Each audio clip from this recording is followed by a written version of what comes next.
Hello YouTube, right, this is very old. I made this about 6-7 years ago now, when wildlife cameras used to be really expensive, so I thought I'd make my own. This is a redone video because the original one's rubbish quality, but I'll probably leave it on YouTube, I expect.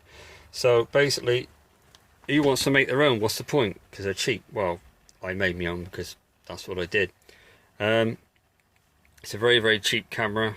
I think it's something like, what, 40 quid or something.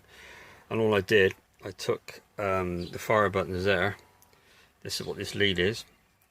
And I took a bit of wire off the fire button.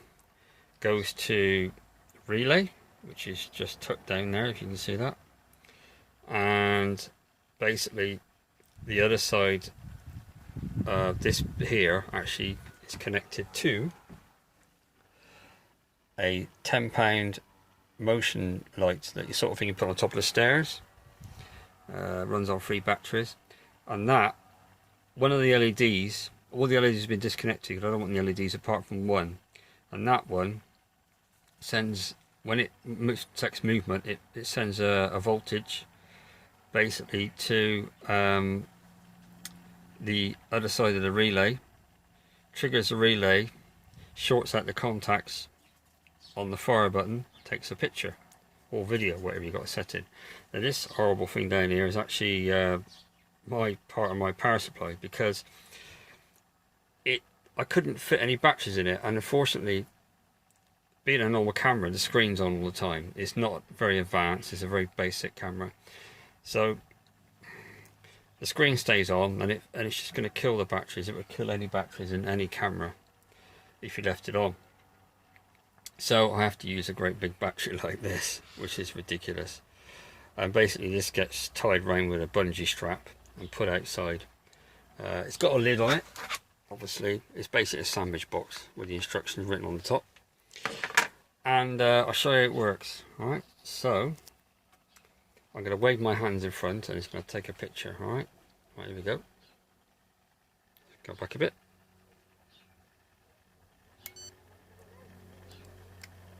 There you go. Obviously the flash went off on the camera. You probably turned that off anyway, depending. But also, you've got some lights down the bottom here. These are just out of head torches from the old pound shop. And I've just put them on as a bit of extra light, because obviously in complete darkness you want a bit of light on the object that you're taking a picture of.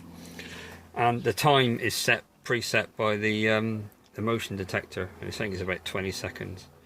So basically at the moment the contacts are like that on the relay, because the motion detector thinks it's emitting LEDs. It's gone off now, so it's broken. So it does take one picture when it connects, and then when the camera beeps again, it actually takes another picture, because it just breaks it like that, and it's enough to trigger the relay. So there's my homemade wildlife camera, and it's absolutely crazy, I know, but it actually works quite well. And it's got to be 6-7 years old now, and so if you want to make your own, have a go and see what you can do. Mine looks a mess because it is a mess, but it's watertight with the top on. I've had it for a very long time and it works, and we get some cracking pictures, hedgehogs, badgers, all sorts. And the great thing is you just take the camera out and then view on the camera or view on the SD card that's inside. Incidentally, this camera is so old that it only takes 1 GB card. You try and find a 1 gig card. I found one 4 or 5 years ago. Somebody gave me one because it's useless. It's 1 gig. It won't take any more than 1 gig. That's how old this camera is. So that gives you some idea as to when this was built. So, alright, thanks for watching, and hope you like my purely functional wildlife camera. And just to show you it's taken a picture, bear with me a second. I'm going to go into the menu, if I can do this, and there we go. Now it's taken a picture of my fingers as I waved it in front of that, so just to show you it works. Right, thanks for watching. Cheers, bye.